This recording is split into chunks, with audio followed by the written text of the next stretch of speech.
পুকুর ঘাটের উল্টো পাশে ওরা খেলা করছে, আর আমার কি কপাল, এই বিকেলেও কাজ করতে হচ্ছে। ইচ্ছে করছে এক্ষুনি কলসটা ফেলে দৌড়ে খেলতে যাই, তাকে আর আমার কপালে আছে। মিলি কাঁদতে কাঁদতে কলসে পানি ভরতে লাগলো। ঠিক তখনই আকাশে এক পরী উড়ে উড়ে নিজের জাদুর লাঠি খুঁজছিল। কোথায় ফেললাম লাঠিটা? লাঠিটা ছাড়া তো পরিরাজ্যে ঢুকতে পারবো না। ভারী ঝামেলায় পড়ে গেলাম। ওপাশটায় গিয়ে একটু খুঁজে আসি। পরী উড়ে উড়ে এদিকে ওদিকে নিজের জাদু লাঠি খুঁজতে লাগলো।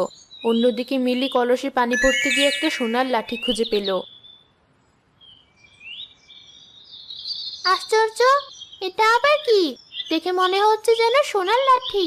রূপকথার বইয়ে পরীর হাতে জাদুর লাঠির গল্প শুনেছি, ঠিক তেমন। ভারী সুন্দর তো।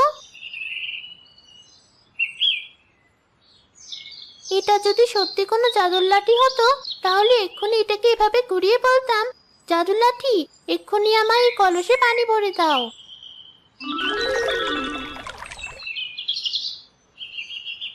এ কি? এ আমি কি দেখছি? এই কলসে কি করে পানি ভরতে হলো? আশ্চর্য, তবে কি এটা সত্যিকারের জাদু লাঠি? না, এ কি করে সম্ভব?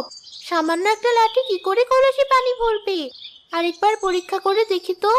জাদু লাঠি, আমায় এক্ষুনি খেলার মাঠে নিয়ে যাও।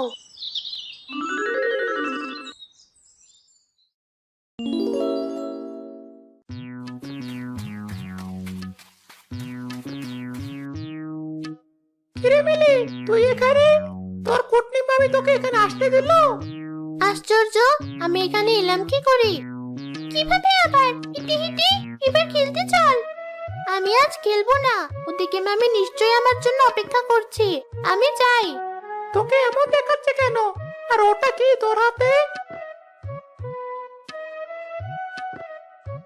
কিছু না, আমি আসি।